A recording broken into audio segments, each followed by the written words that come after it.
오늘도 새날을 주시고 또한 무엇보다 우리를 하나님의 자녀로 이 땅에 살아갈 수 있도록 말씀을 통하여 깨우쳐 주시니 감사를 드립니다. 찬송으로 고백하였듯이 오늘도 주님을 믿는 나의 삶이 정말 남들을 위하여 진실하고 하나님께 영광되는 삶을 살아갈 수 있도록 도와주시고 인도하여 주시옵소서. 예수님의 이름으로 감사하며 기도드립나이다. 아멘. 함께 보실 말씀은 고린도전서 11장 2절부터 16절 말씀입니다.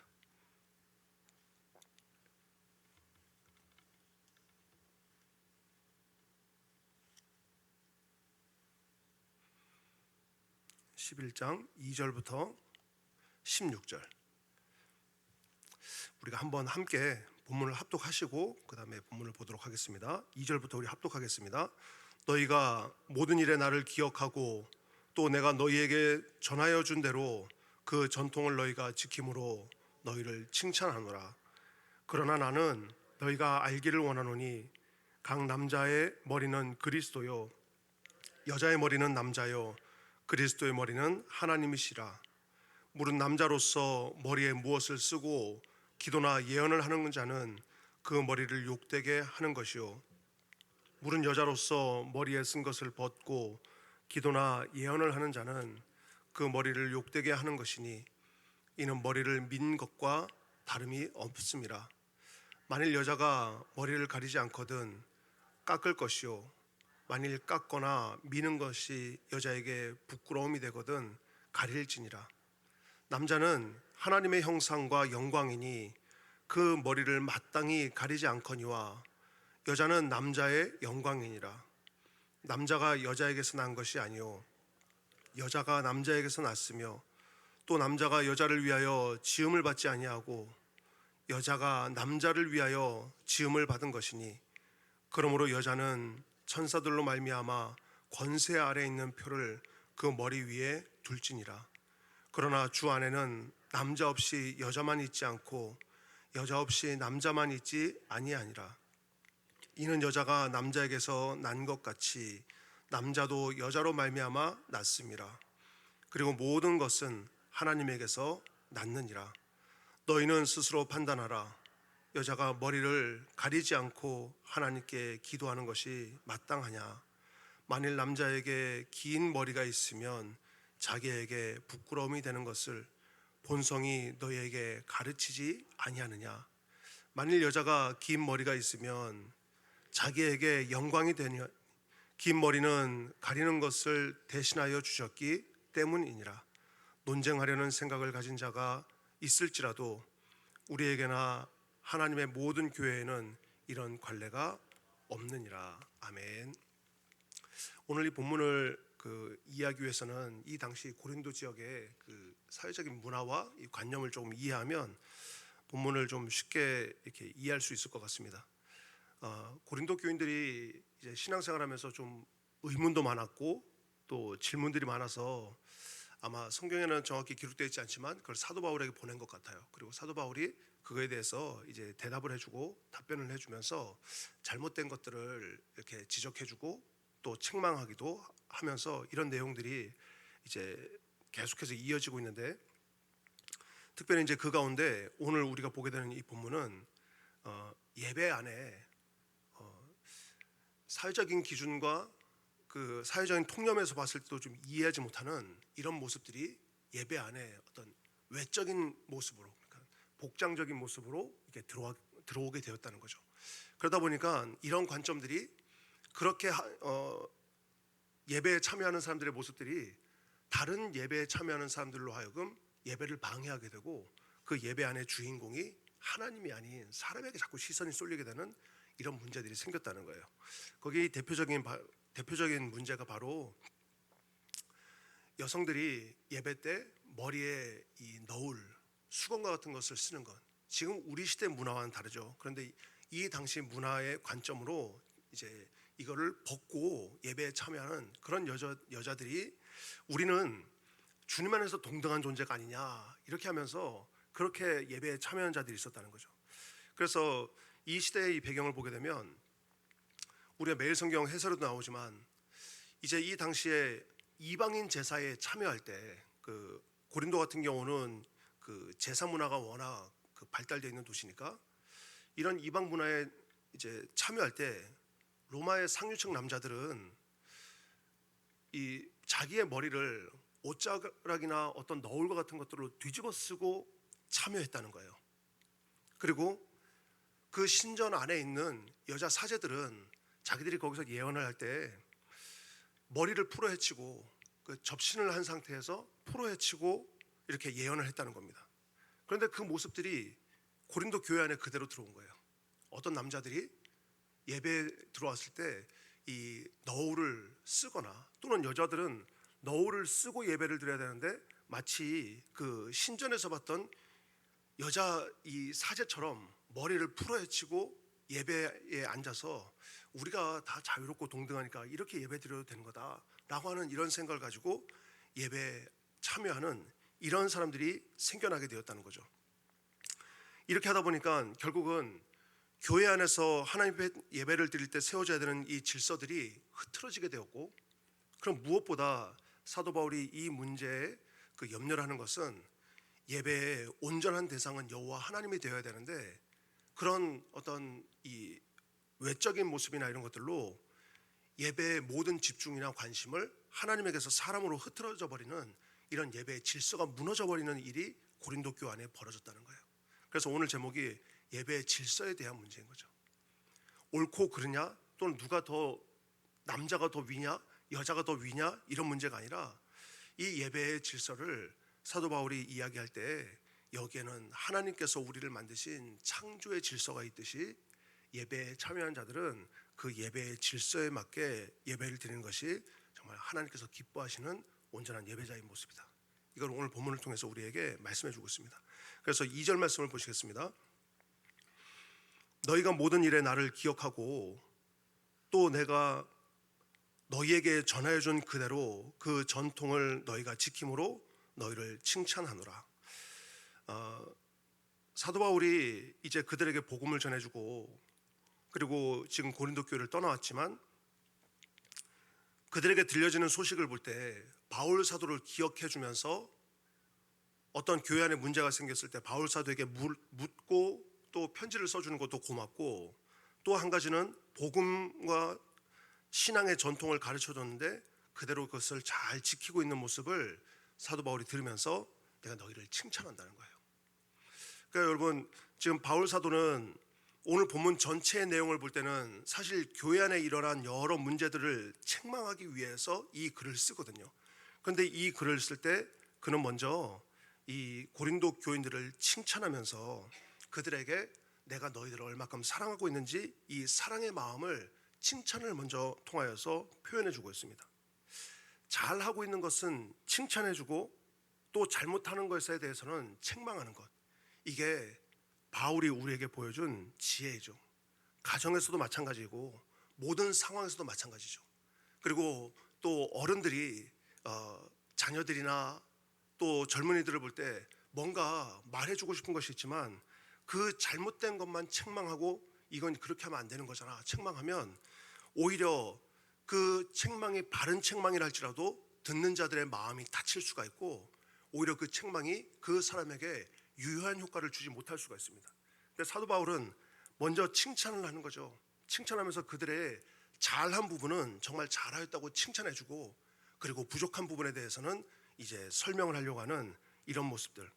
그러니까 사도 바울이 예수 그리스도 전하고 십자가의 복음도 전하고 성경의 구원과 하나님의 은혜 이런 것들도 다 전하죠. 그런 것들이 정말 중요합니다. 그런데 동시에 사도 바울은 이런 것들을 우리에게 지혜로 보여주고 있는 겁니다. 그래서 우리가 특별히 가정에서 그리고 교회 공동체 안에서 또는 직장생활 하시는 우리 성도님들은 내가 어떤 거 한마디를 말할 때 정말 예수 믿는 자로서 하나님 자녀로서 이런 지혜들, 잘하는 거는 정말 잘하는 부분을 잘한다고 칭찬해주고 인정해주고, 그래서 그 사람을 세워주고, 그리고 그 이후에 좀 부족하거나 또는 도와야 되거나 책망해야 되는 부분이 있다면 지혜롭게 책망하는 것, 이게 사도 바울의 모습이자 또 그 모습이 결국은 사람을 세우고 그리고 정말 그 세운 언어를 통하여서 다른 사람들에게 존경받을 수 있는 이런 지혜라는 겁니다. 이런 지혜가 저와 여러분들 가운데 있기를 주의 이름으로 축원합니다. 이어서 3절 말씀 이제 보겠습니다. 그러나 나는 너희가 알기를 원하노니 각 남자의 머리는 누구라고 해요? 그리스도죠. 그리스도요.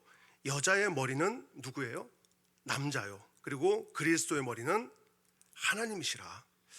여기서 지금 이제 머리라 이렇게 표현하는 것은 단순히 우리 이런 신체의 머리를 말하는 것이 아니라 권위, 통치, 질서 이런 의미를 말하는 거거든요. 그러니까 사도 바울이 지금 말하였던 남자의 머리는 그리스도, 여자의 머리는 남자, 그리스도의 머리는 하나님이시다. 이거를 다시 표현해 보면 하나님께서 창조주 하나님이 있고, 그리고 그 아들 예수 그리스도, 그리고 그 형상을 닮은 남자, 그리고 남자의 이 갈비뼈를 취하여서 지음받은 여자, 이런 영적인 순서가 있다는 거예요. 그런데 이 순서를 봤을 때 그러면 여자보다 남자가 더 높구나, 이런 것이 아니라 지금 바울이 말하고자 하는 것은 다 동등한 존재이다. 동등한 존재인데 하나님께서 만들어 놓으신 질서가 있고 그 질서에 의한 복종이 있었다는 거예요. 성부 하나님과 성자 예수님, 본질상으로는 그 영광은 동등하신 분이죠.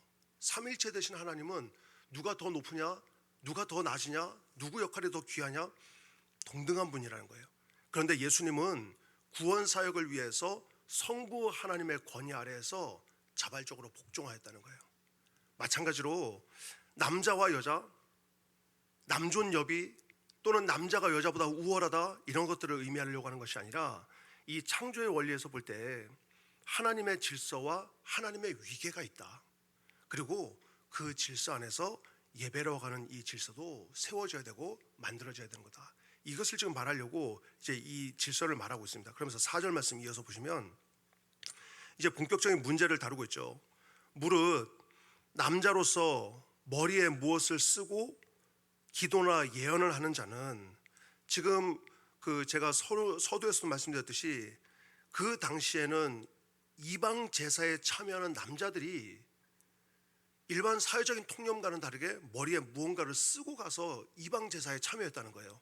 그런데 그 모습 그대로 어떤 남자들이 하나님 앞에 예배를 드릴 때 남자가 머리에 무엇을 쓰고 예언하는 것, 이것은 그 머리를 욕되게 하는 것이라는 거예요. 그럼 여기서의 그 머리는 누구였습니까? 남자의 머리 되니까 예수 그리스도를 욕되게 하는 거라는 거예요. 그리고 이어서 5절 말씀에도 보시면 무릇 여자로서 머리에 쓴 것을 벗고 기도나 예언을 하는 자, 그러니까 예배를 드리러 온 그 어떤 여자가 신전에 있는 여자 사제처럼 머리를 풀어 헤치고 그렇게 와서 예배드리는 이 모습은 그의 머리를 욕되게 하는 것이다. 그의 머리는 바로 남편, 바로 위에 권위자 통치의 질서인 자기 남편을 욕되게 하는 것이다. 그러면 그 모습을 보면서 6절 말씀에 5절 말씀에 그 머리를 욕되게 하는 것이니 이는 머리를 민 것과 다름이 없다라고 말했죠. 머리를 밀었다고 하는 것은 이때 당시에 어떤 사회적인 통념에서요, 저 여자가 가늠하다 걸렸다, 또는 이 사람은 노예다, 어떤 그의 신분을 분명하게 보여주기 위해서는 여성들의 머리를 그냥 밀었다는 거예요.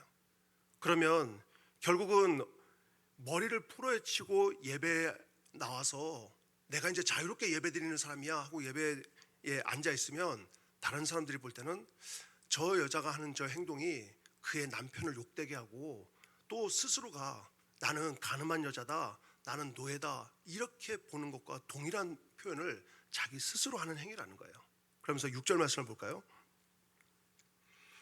만일 여자가 머리를 가리지 않거든 깎을 것이요, 만일 깎거나 미는 것이 여자에게 부끄러움이 될 것 같으면, 그러니까 그때 사회적인 통념은 머리를 깎거나 미는 것은 그 여자에게 아주 치욕적인 이런 의미이기 때문에 가리는 것이 마땅하지 않냐.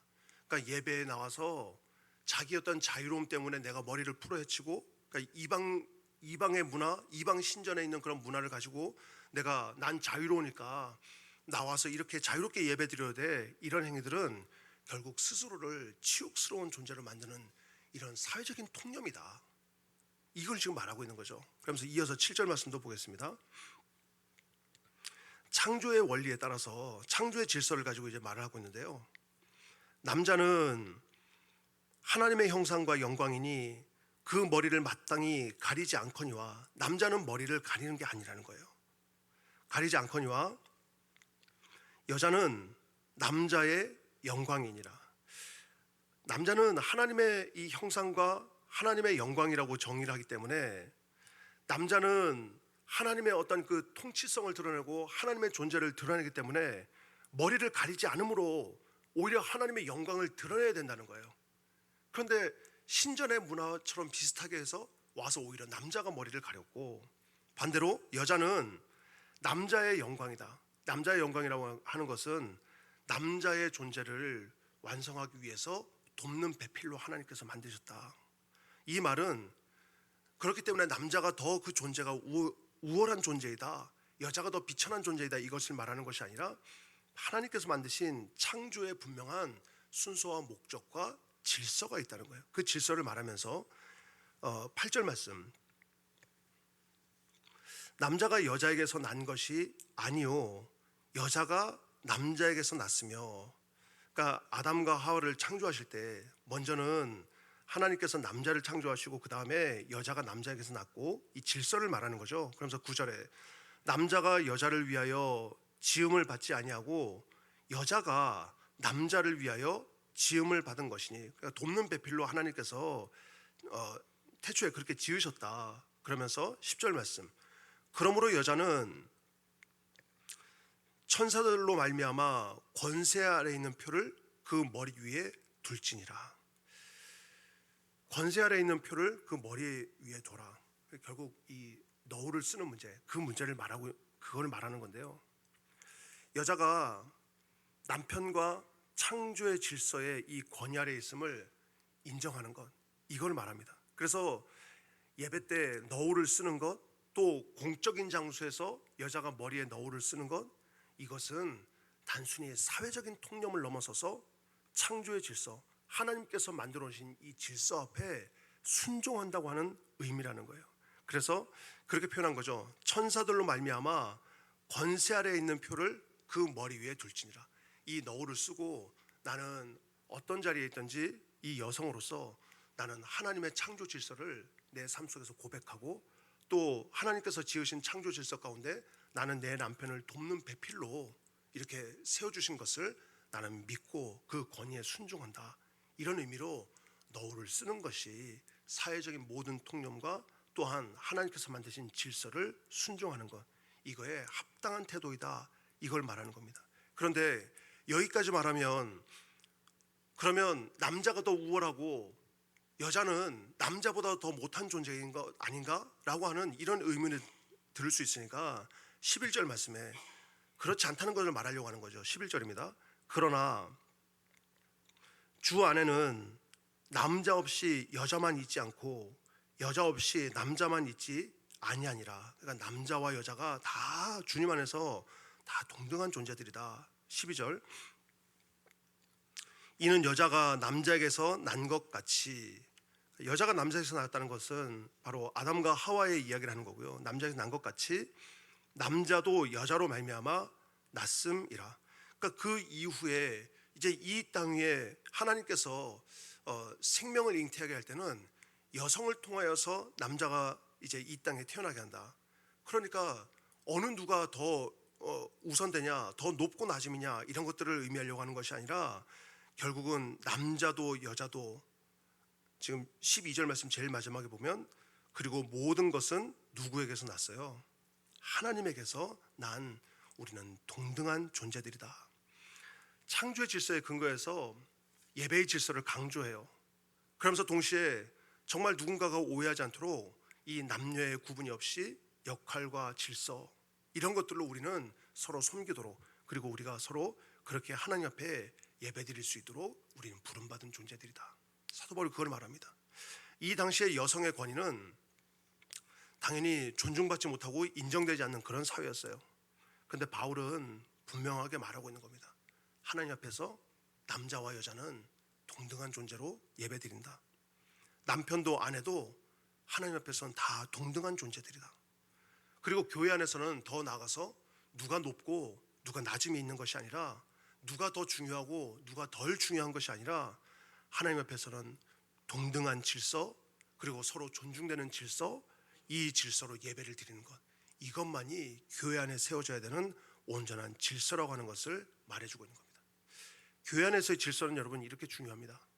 그리고 특별히 이 질서는 예배의 질서를 말하거든요. 예배의 질서는 이처럼 중요한데, 예배의 질서는 여러 가지가 있겠죠. 예를 들어서 우리가 정말 말과 행동과 마음과 생각, 그리고 오늘 이 본문에 나오는 것처럼 우리가 외적으로 어떤 모습의 또 이 옷을 취하여서 예배에 참여할 것인가, 복장의 문제, 그리고 예배 안에서의 행동의 문제, 예배 안에서의 태도의 문제, 모든 것들이 하나님께서 만들어 오신 그 질서 아래에서 온전히 하나님만 주인 되는 그런 예배로 우리를 하나님께서 세워나가시기 위한 목적으로 오늘 이 말씀을 주셨다는 거예요. 예배의 주인은 오직 여호와 하나님, 그분만이 이 예배의 주인으로서 영광 받으셔야 되고, 우리 예배자들은 그 여호와 하나님 앞에 나와서 예를 다하여서 절하고 경배드리는 이 존재로 예배에 참여해야 된다는 거예요. 근데 그 질서가 지금 무너졌다는 거죠. 그러면서 이어서 13절 말씀을 좀 더 보겠습니다.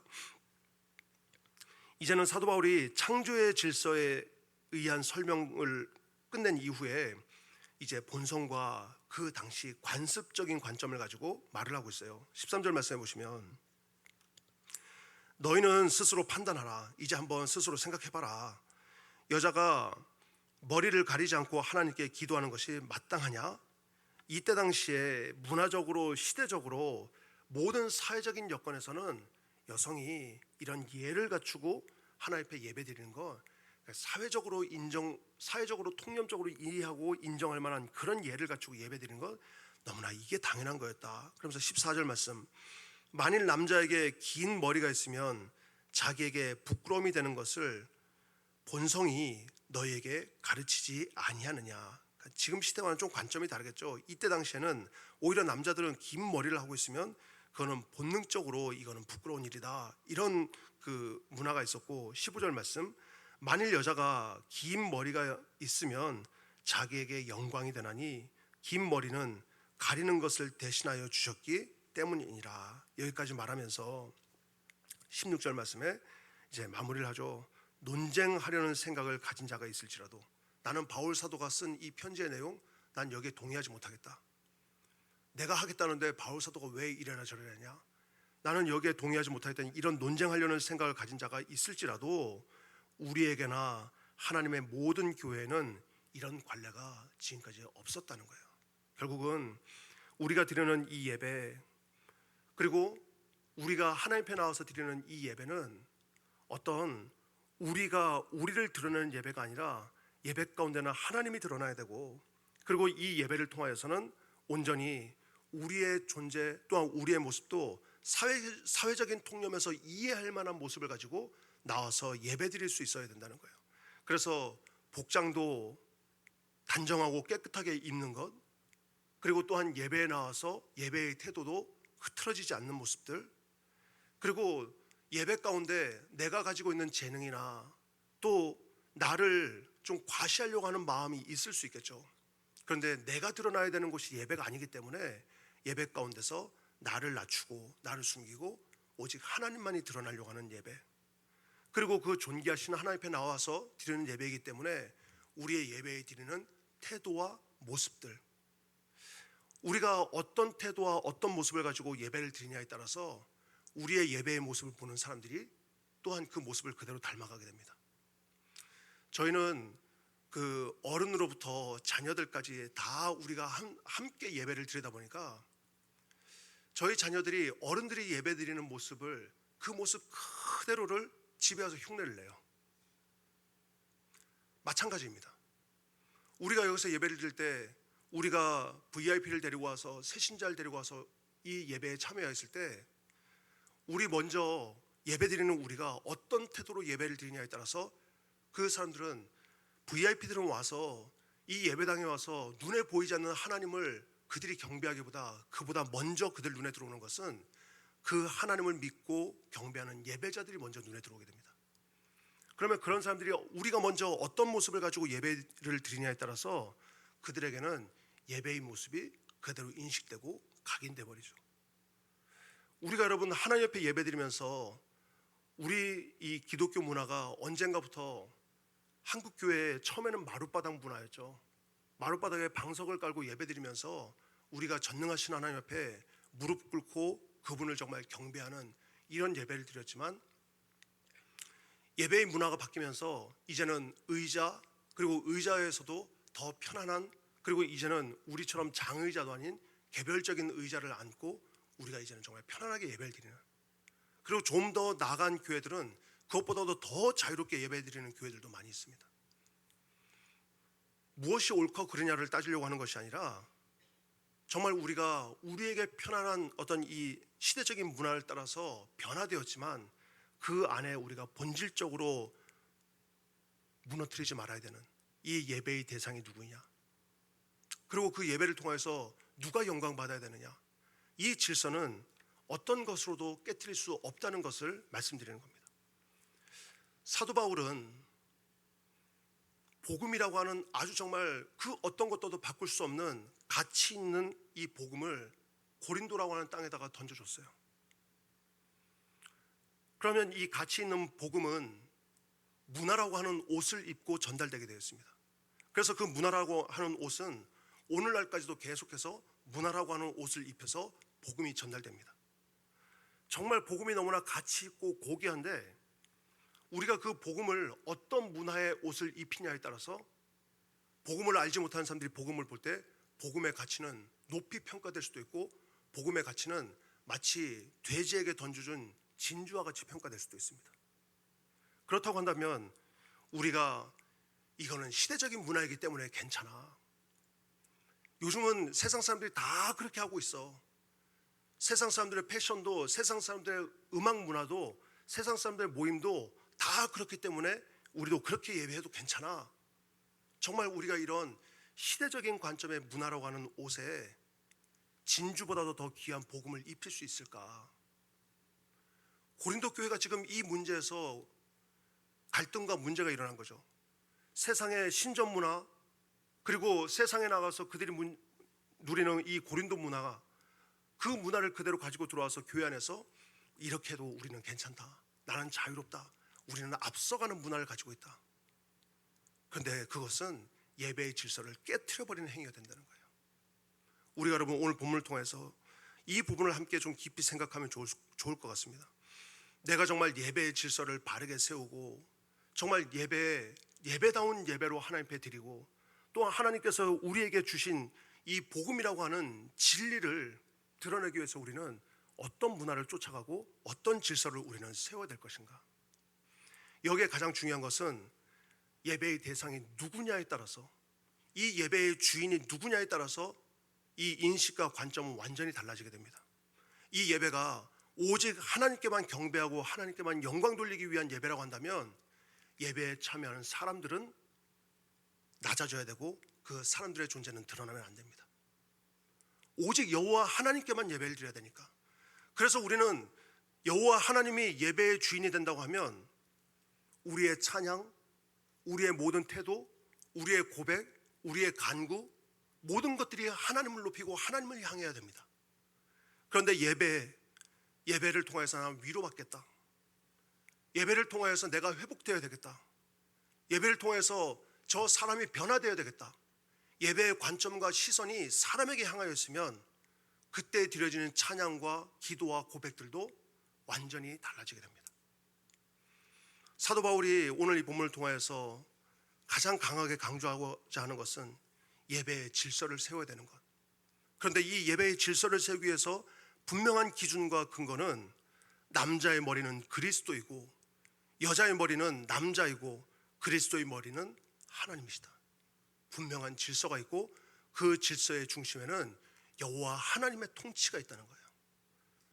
바라기는 여러분, 우리 교회에서 드려지는 모든 예배의 질서와 기준의 이 통치의 질서가 바르게 세워지고 여호와 하나님만이 영광받는 그런 예배로 이 예배가 드려지고 예배에 참여하는 저와 여러분들의 예배자들 될 수 있기를 바랍니다. 그리고 또한 그런 예배의 질서를 세워나갈 때 우리의 믿음의 생활, 우리 예배 생활을 통해서 믿음의 유산이 우리 다음 세대들까지 이어지면서 점점 이 악하고 어둡다고 하는 이 세대 가운데서도 정말 진주와 같은, 오히려 진주보다도 더 값지고 귀한 이 복음의 가치가 다음 세대들에게 이어지기 위해서 우리는 삶의 작은 부분들까지 예배자로서 구별되고 정결하고 거룩한 모습으로 그와 같은 성품을 가지신 여호와 하나님을 높이는 예배, 그 예배자가 될 수 있기를 주의 이름으로 축원합니다. 기도하겠습니다. 거룩하신 하나님, 오늘 말씀을 통하여서 저희들에게 예배의 질서에 대해서 말씀해 주시니 감사를 드립니다. 우리가 하나님 예배 드리는 것, 예배의 대상은 오직 전능하신 여호와 하나님이심을 우리가 고백하면서 그 통치와 질서 앞에 우리가 온전히 복종할 수 있는 그런 믿음의 지혜를 저희들 가운데 허락하여 주시옵소서.